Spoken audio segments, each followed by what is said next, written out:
Tila bumalik sa pagiging bata ang naramdaman ng nasa 20 kababaihan sa Barangay Bagumbayan, Bula, Camarines Sur.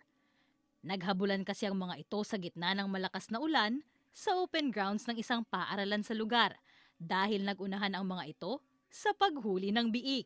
Ang 35 anyos na si Joanne Rania ang nakakuha ng biik sa 50 below category, habang sa 51 and up category naman, ang 54 anyos na si Shirley Aguila ang nakahuli ng biik. Kwento pa ni Shirley, pangarap niya talaga na muling makahuli ng biik para muling masimulan ang kanyang piggery business. Kaya plano nito ngayon na alagaan at padamihin ang naturang biik.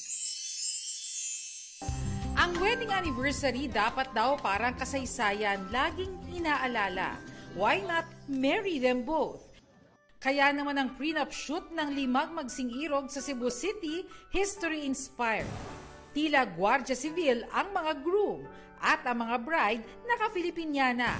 Ang prenup may throwback din sa ilang mahalagang bahagi ng kasaysayan, gaya ng pagtatahi ng kauna-unahang watawat ng Pilipinas. Philippine history ang naisip nilang tema para gisingin anila ang diwa ng mga kababayan sa ating mayamang kasaysayan. Kung K-drama fan ka, malamang nakita mo na ang pagkaing ito, ang egg drop sandwich.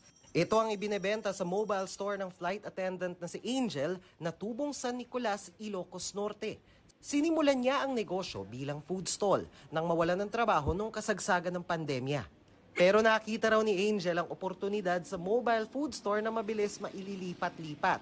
Pero imbes na ang nakasanayang food truck, ang ginawa ni Angel, food jeep. May mga nakilala raw si Angel na jeepney operator na hindi nakapasada nung pandemya. I bought my jeep with a range of around 60,000 lang po.